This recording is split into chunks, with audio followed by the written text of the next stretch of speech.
오늘 우리에게 주시는 하나님의 생명의 말씀은 사도행전 18장 1절에서 11절 말씀입니다. 그 후에 바울이 아덴을 떠나 고린도에 이르러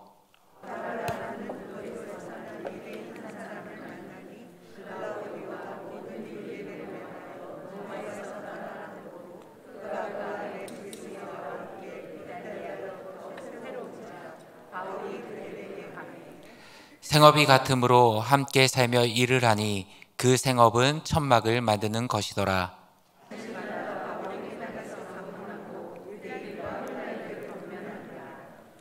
실라와 디모데가 마게도냐로부터 내려오매 바울이 하나님의 말씀에 붙잡혀 유대인들에게 예수는 그리스도라 밝히 증언하니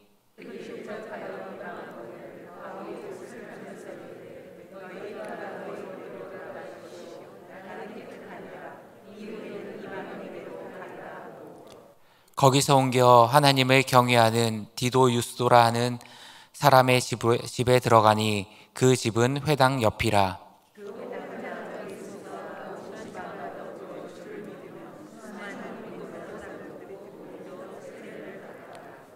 밤에 주께서 환상 가운데 바울에게 말씀하시되 두려워하지 말며 침묵하지 말고 말하라.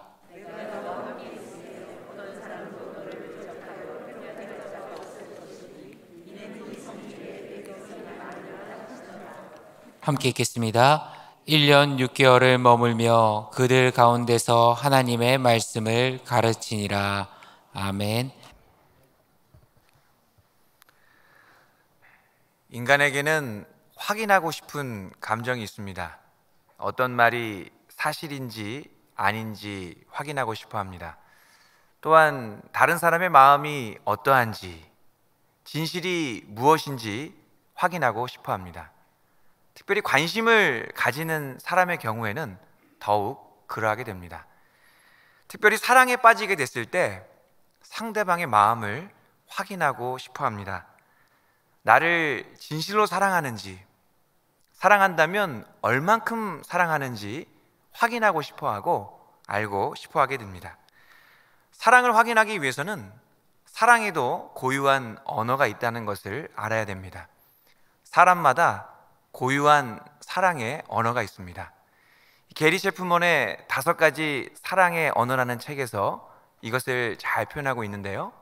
5가지 사랑의 언어는 인정하는 말, 함께하는 시간, 선물, 봉사, 스킨십, 이런 것입니다. 상대방과 사랑을 소통하려면 상대가 원하는 사랑의 언어를 알아야 합니다. 안 그러면 사랑을 열심히 주기는 하지만 정작 상대는 그 사랑을 받을 수가 없습니다. 예를 들어 아내는 사랑의 언어가 함께하는 시간입니다.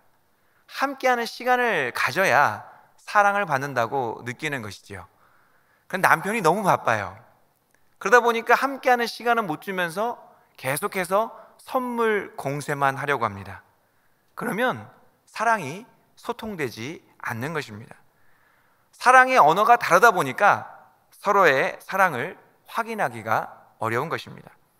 마찬가지로 우리가 상대방의 마음을 확인하려고 한다면 상대방이 사용하는 언어를 알아야 합니다. 우리 각자에게는 자신만의 사용하는 언어가 있기 때문입니다. 하나님과 우리의 관계도 마찬가지입니다. 하나님께서는 하나님만의 언어를 가지고 계십니다. 하나님께서는 자신만의 언어를 가지고 우리에게 사랑한다고 말씀하시며 또 우리에게 인도하심을 표현하십니다. 절망하고 낙심할 만한 일들을 만나게 되면 우리는 우리를 향한 하나님의 사랑에 의구심을 갖게 됩니다. 하나님께서 정말 나를 인도하시는 것이 맞는가 하는 불신이 생깁니다. 이러한 때에 우리가 하나님의 인도하심을 확신하려면 하나님의 언어를 알아야 합니다. 하나님의 인도하심의 언어가 무엇인지 우리가 알고 있어야 두려움과 의심의 장벽을 뛰어넘을 수 있습니다. 세상은 이해하지 못하는 그 하나님의 인도하심의 언어를 알아야 하는 것입니다. 그것은 성도가 가져야 할 영적 분별력이기도 합니다. 혼탁한 세상 속에서 영적 분별력은 반드시 필요합니다. 하나님께서 기뻐하시는 삶을 살아내기 위해서는 무엇보다도 영적인 분별력이 있어야 하는 것입니다. 또한 하나님의 인도하심의 언어를 깨닫는다는 것을 다른 말로 표현하면 믿음의 눈이 띄어진다, 영안이 열린다, 이렇게 이야기할 수 있습니다. 눈에 보이지 않는 하나님의 인도하심을 바라볼 수 있어야 하기 때문이죠. 믿음의 눈이 띄어질 때에 우리는 불확실한 세상에서 담대하게 살아갈 수 있습니다. 영안이 열려야 혼란스러운 세상에서 좌표를 잃지 않습니다. 하나님의 인도하심을 바라볼 수 있어야 어떠한 상황 속에서도 끝까지 흔들리지 않고 굳건하게 견뎌낼 수 있는 것입니다. 이렇게 하나님의 인도하심을 따라갈 때에 우리는 주님의 뜻을 이루어 드릴 수 있게 되는 것입니다. 우리 영은교회가 코로나 시대에도 변함없이 하나님의 뜻을 이루어 드리는 교회가 되기를 간절히 바랍니다. 이를 위해서는 하나님의 언어를 깨달아야 하는 것입니다. 하나님의 사랑의 언어가 무엇인지, 하나님께서 우리를 인도하신다는 그 하나님의 언어가 무엇인지 우리는 깊이 묵상해야 됩니다. 오늘은 말씀을 통해 하나님의 인도하심의 세 가지 언어를 살펴보고자 합니다. 말씀 속에서 인도하심의 증거들을 잘 살펴보실 수 있기를 바랍니다. 바울 일행은 고린도 전도 사역을 마지막으로 유럽 전도 여행을 마무리하고 있습니다. 빌립보에서 시작된 이 유럽 전도 여행이 데살로니가, 베레아, 아덴을 거쳐 마지막 종착지 고린도에 오게 되었을 때 바울의 피로감은 상당했을 것입니다. 다른 도시와 마찬가지로 고린도도 전도하기 매우 어려운 도시였습니다. 고린도는 발달한 항구 도시로서 음란과 타락한 인간성이 활개치는 도시였습니다. 오죽하면 고린도 사람처럼 행세하다라는 말이 음행을 범하다라고 할 정도로 고린도는 음행의 상징이기도 했습니다. 이런 지역에서 복음을 전한다는 것은 결코 쉬운 일이 아니었습니다. 낯선 곳에서의 피로감도 누적되어 있는 상태에서 최강 빌런 중 하나인 이 고린도를 맞닥뜨리는 바울의 상황은 매우 어려웠습니다. 게다가 바울은 지금 전도팀과 떨어져서 고립되고 외로운 상태였습니다. 바울도 지칠 대로 지쳐서 하나님께서 정말 나와 함께 하시는가 의심하기 시작했습니다. 하나님께서 나를 인도하신다는 그 확신도 많이 떨어졌습니다. 그는 불쑥불쑥 이제 전도 사역을 그만둘까라는 생각도 했습니다. 그럴 때 하나님께서 바울에게 나타나셨습니다. 그리고 바울에게 하나님께서 인도하시고 계시다는 분명한 증거들을 보여주셨습니다. 그 하나님의 인도하심의 첫 번째 증거는 우리 1절 2절 말씀에 나오는데요, 우리 1절 2절 말씀 함께 읽어보도록 하겠습니다. 시작. 그 후에 바울이 아덴을 떠나 고린도에 이르러 아굴라라 하는 본도에서 난 유대인 한 사람을 만나니 글라우디오가 모든 유대인을 명하여 로마에서 떠나라 한 고로 그가 그 안에 브리스길라와 함께 이달리아로부터 새로 온지라 바울이 그들에게 가매. 바울이 유럽 전도 여행에서 얻은 가장 큰 수확 중 하나는 바로 평생의 동역자를 만났다는 것입니다. 바울은 고린도에서 아굴라 브리스길라 부부를 만났습니다. 이 역사적인 만남은 바울의 전도 사역의 큰 전환점이 됩니다. 아굴라 브리스길라 부부가 바울에게 어떠한 존재였는지 바울은 로마서 16장 3절 4절에서 이렇게 말합니다. 너희는 그리스도 예수 안에서 나의 동역자들인 브리스가와 아굴라에게 문안하라. 그들은 내 목숨을 위하여 자기들의 목까지도 내놓았나니 나뿐 아니라 이방인의 모든 교회도 그들에게 감사하느니라.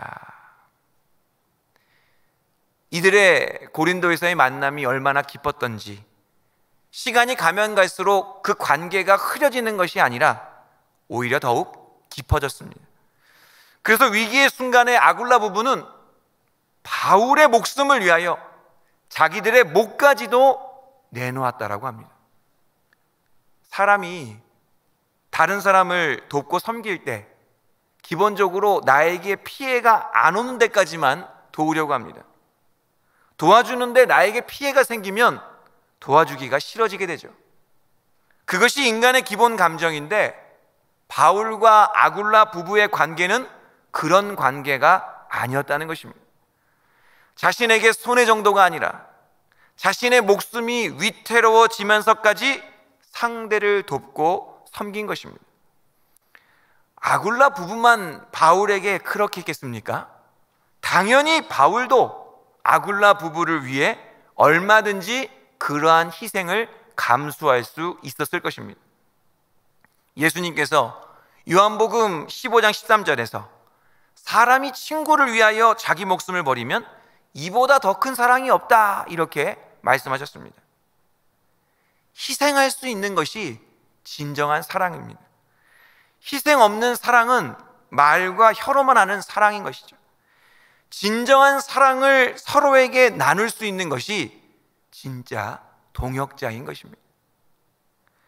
바울은 진흙탕 같은 고린도에서 이렇게 아름다운 장미와 같은 동역자를 만나게 된 것입니다. 이러한 만남은 하나님께서 바울을 위하여 예비하신 하나님의 선물이었습니다.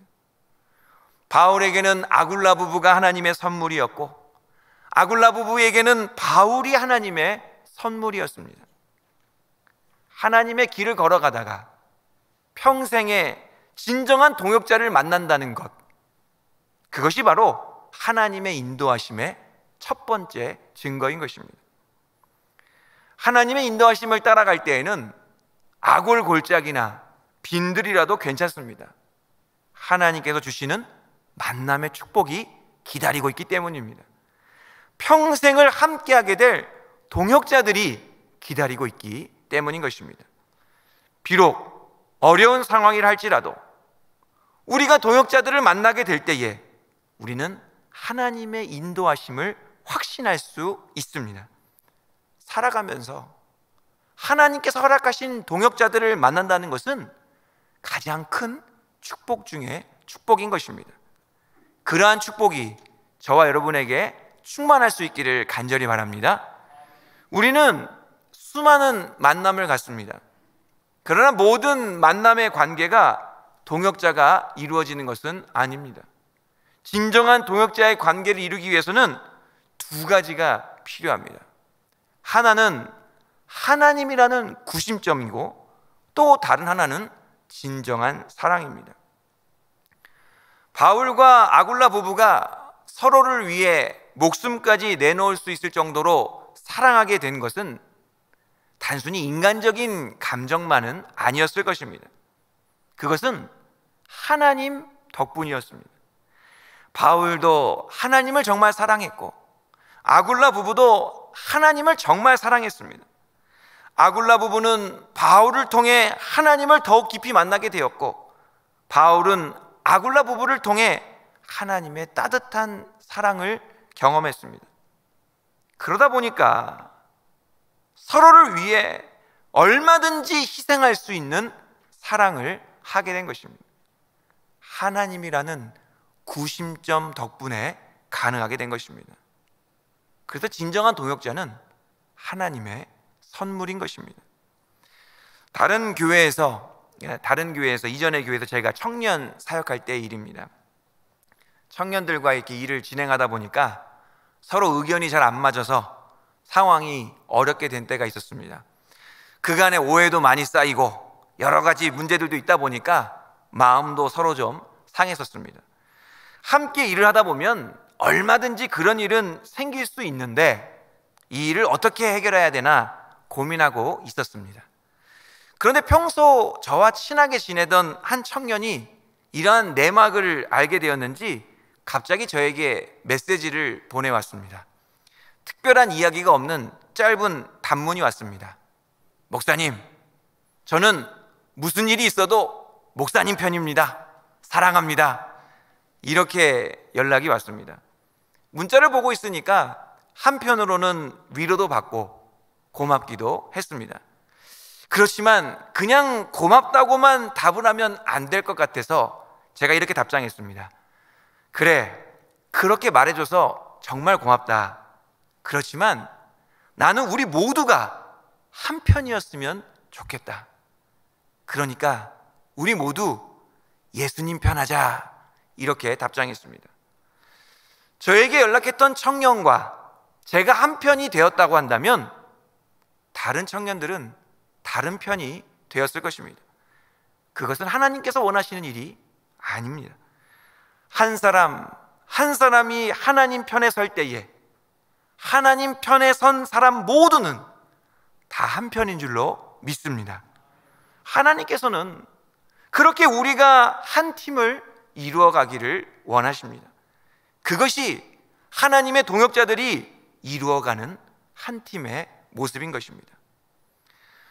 오징어 게임이라는 드라마 이후에 깐부라는 말이 유행했습니다. 저희 동네에서는 깐부라고 안 하고 깐보라고 했었는데요, 친한 친구, 짝꿍, 동반자, 동맹을 뜻하는 말입니다. 일단 깐부를 맺으면 구슬치기 하거나 딱지치기 할 때 다른 사람 것은 다 따도 깐부 것은 다 돌려줘야 됩니다. 깐부가 잃기라도 한다면 또 계속해서 후원해주면서 도와줘야 되는 것입니다. 그래서 깐부는 아무하고나 맺어서는 안 되고 실력 있고 능력 있는 사람과 맺으려고 합니다. 그렇다면 우리 그리스도인들은 누구와 깐부를 맺어야 하겠습니까? 그 깐부의 기준이 중요하다는 거예요. 나랑 스타일이 잘 맞고 잘 안 맞고가 중요한 것이 아니라는 것입니다. 내가 좋아하고 내가 싫어하고가 중요한 것이 아니라는 것입니다. 깐부의 기준은 상대방이 하나님과 깐부를 제대로 맺고 있는지를 확인하는 것입니다. 그리고 동시에 나도 역시 하나님과 올바르게 깐부를 맺고 있는지 점검해야 하는 것입니다. 하나님과 돈독한 깐부를 맺고 있는 사람이 바로 우리가 맺어야 할 진정한 깐부인 것입니다. 그러한 기준을 가지고 깐부를 맺을 때 우리는 더 많은 사람들과 진정한 동역자의 관계를 맺게 될 것입니다. 동역자의 지경이 넓어지게 되는 것이죠. 하나님의 인도하심 속에서 아굴라 부부와 같은 동역자들을 더 많이 만나 진정한 한 팀을 이루실 수 있게 되기를 간절히 축원합니다. 하나님의 인도하심의 두 번째 증거는 우리 5절 말씀에 나오는데요, 우리 5절 말씀 함께 읽어보겠습니다. 5절입니다. 시작.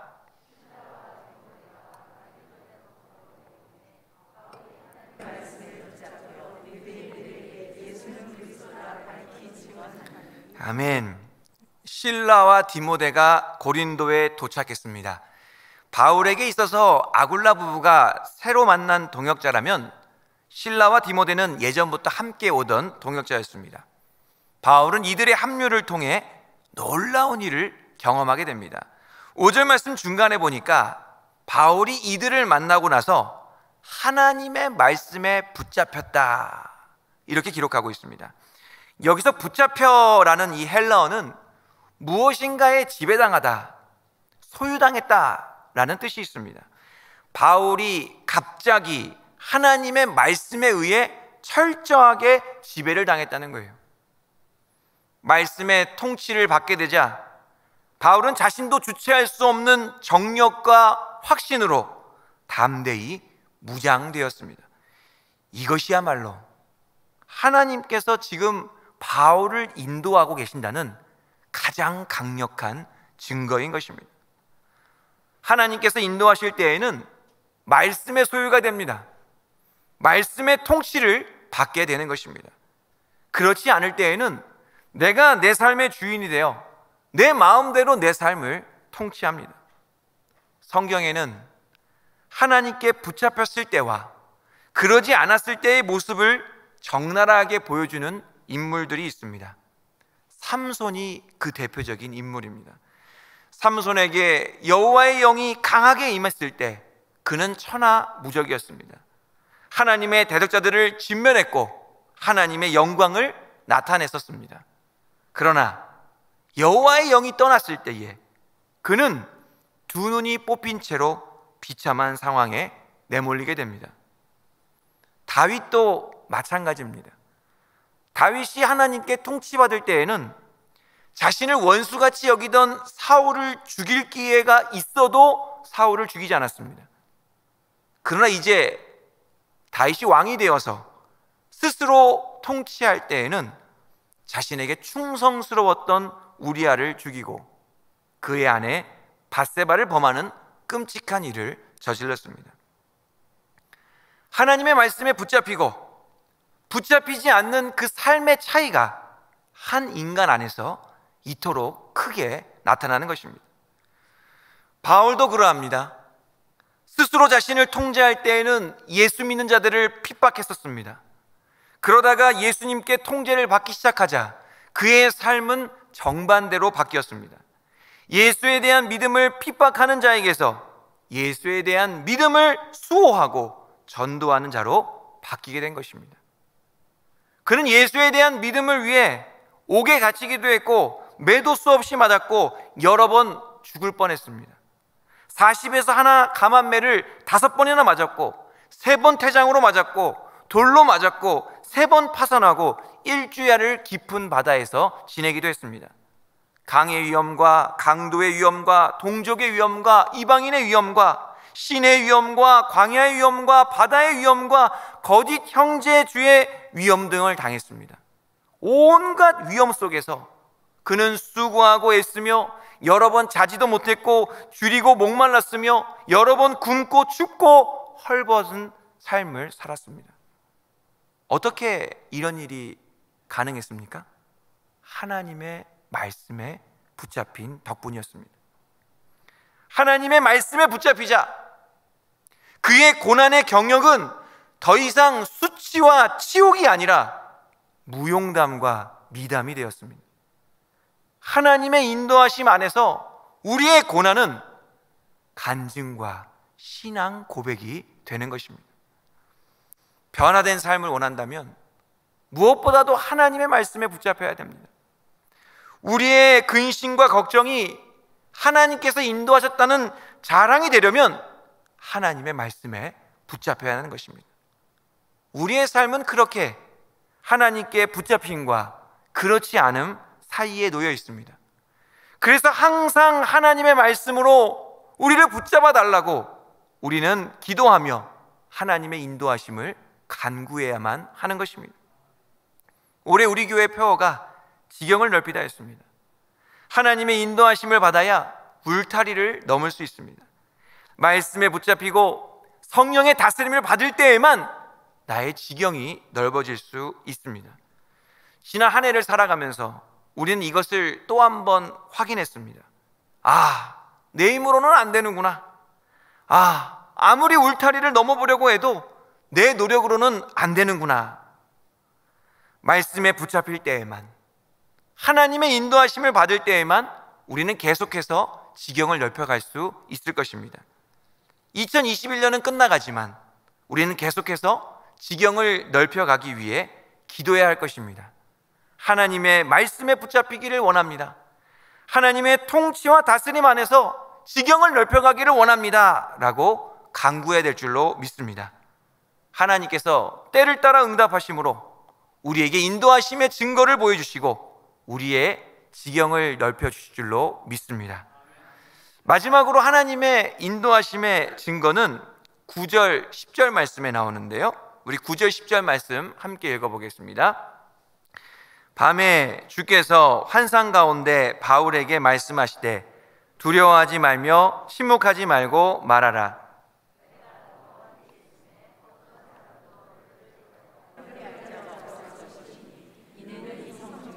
내 백성이 많음이라 하시더라. 아멘. 9절에 보면 바울이 극도로 두려워했던 것 같습니다. 얼마나 힘들었던지 의기소침해져서 말문이 막힐 정도였습니다. 하나님께서 분명히 동역자들도 붙여주셨고 말씀으로 붙잡아 주시기도 하셨는데 그 순간에는 좀 괜찮은가 싶더니 조금 있어 다시 두려움에 휩싸이게 된 것입니다. 하나님께서 인도하신다고 확신할 때에는 세상 모든 것을 다 가진 것 같이 자신 있다 하더라도 얼마든지 거기서 금방 넘어질 수 있는 것이 바로 우리의 모습입니다. 바울이 두려움과 외로움에 허우적대던 그 밤에 하나님께서는 환상 가운데 그에게 나타나셨고 그의 영혼을 북돋아 주셨습니다. 두려워하지 말며 침묵하지 말고 말하라고 바울을 격려해 주셨습니다. 복음 전파의 최전방에서 고군분투하는 바울을 하나님께서는 방치하시지 않으셨습니다. 중요한 것은 바울이 하나님을 찾은 것이 아니라 하나님께서 바울에게 찾아가시고 그를 위로하시고 그를 격려하셨다는 것입니다. 우리 하나님께서는 계속해서 기다리시기만 하는 분이 아닙니다. 때로는 우리에게 먼저 찾아오시고 우리에게 다가오시고 우리에게 말씀하시는 분이십니다. 환상으로, 꿈으로, 기도와 예배 가운데 우리를 위로해 주시고 격려해 주시기를 원하신다는 것입니다. 10절 말씀에서는 바울이 두려워하거나 침묵하지 않으면서 계속해서 복음을 크게 외쳐야 할 이유에 대해 말씀하고 있습니다. 우리 10절 말씀 함께 읽어보겠습니다. 시작. 내가 너와 함께 있음에 어떤 사람도 너를 대적하여 해롭게 할 자가 없을 것이니 이는 이 성중에 내 백성이 많음이라 하시더라. 하나님께서 함께 하신다. 이 임마누엘의 약속은 모든 그리스도인들에게 최고의 위로와 격려가 되는 말씀입니다. 하나님께서 함께 하신다는 이 진리만큼 우리를 담대하게 하고 우리를 평안하게 하는 것은 없습니다. 하나님께서 함께 하심을 확신할 수만 있다고 한다면 적대적인 고린도 사람들도 두렵지가 않는 것입니다. 오히려 나에게 적대적인 그 사람들 가운데서도 함께 하시는 하나님으로 말미암아 하나님의 일하심을 볼 수 있게 되는 것입니다. 이렇듯 하나님께서는 바울에게 함께 하신다고 말씀해 주시고 그를 격려해 주셨습니다. 이러한 하나님의 위로와 격려가 하나님께서 지금 바울을 인도하고 계신다는 분명한 증거인 것입니다. 바울은 이러한 하나님의 인도하심을 자주 경험했습니다. 바울이 배를 타고 로마로 가다가 큰 풍랑을 만난 적이 있습니다. 구원의 여망마저도 사라진 것 같은 완전히 절망적인 상황 속에서 하나님께서는 바울을 찾아오셨습니다. 그리고 그 곁에 서셔서 두려워하지 말라고 말씀해 주셨습니다.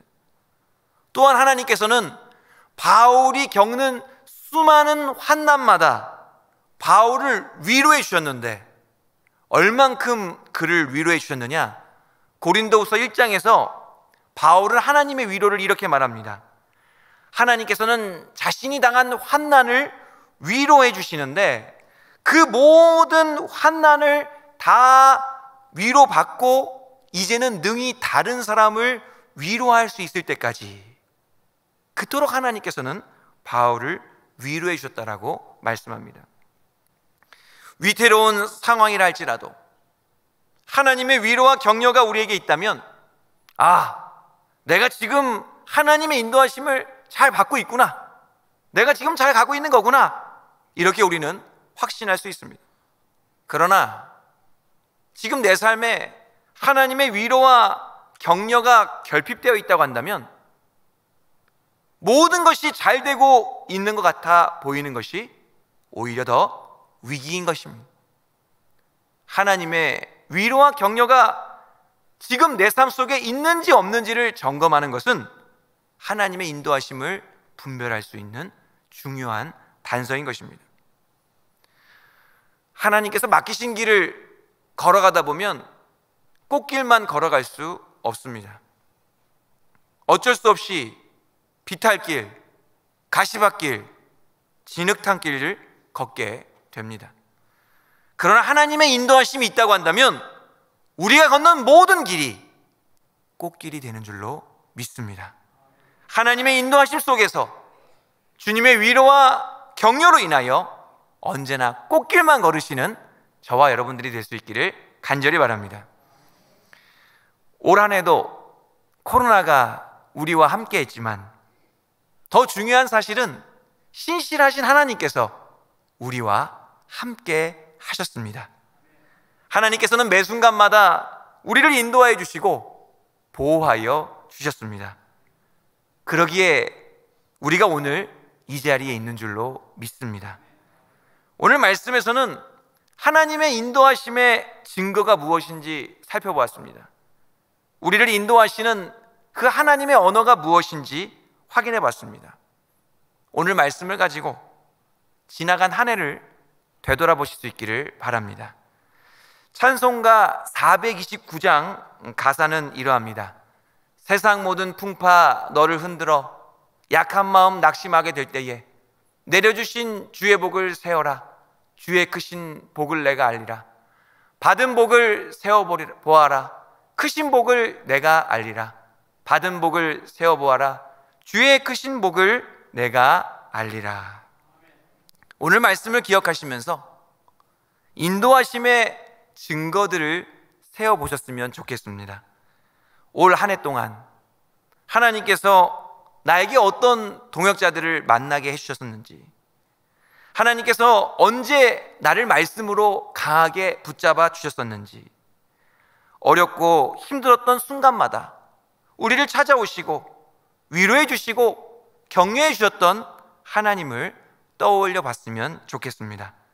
그리하면 주님의 복이 얼마나 크고 얼마나 놀랍고 얼마나 위대한지를 깨닫게 될 줄로 믿습니다. 세상 사람들은 돈 세다가 잠이 들고 싶어 하지만 우리 성도님들은 인도하심의 증거들을 세다가 잠이 드시기를 축복합니다. 그리하여 하나님께 감사와 찬양과 영광을 돌리시면서 올 한 해를 잘 마감하실 수 있기를 간절히 바랍니다. 기도하겠습니다. 은혜와 사랑이 충만하신 하나님 아버지, 올해 마지막 수요예배 시간에 말씀을 통해 하나님께서 저희들을 인도하여 주신 증거들을 살펴보게 하시니 감사를 드립니다. 코로나로 인하여 많은 부분들이 어렵고 힘들었던 한 해였지만 하나님께서는 신실하게 저희와 함께 하시며 저희들을 인도해 주셨습니다. 믿음의 동역자들을 만나게 하셨고 한 팀을 이루게 하셨습니다. 말씀으로 붙잡아 주셔서 하나님의 일을 감당하게 하셨고 시시때때로 위로해 주시고 격려해 주셔서 오늘에까지 이르게 하셨습니다. 모든 것이 다 하나님의 영광이오니 주님 홀로 높임을 받아 주시옵소서. 내년에도 하나님께서 신실하게 저희들의 모든 것을 인도해 주실 것을 굳게 믿으며 예수 그리스도의 이름으로 기도하옵나이다.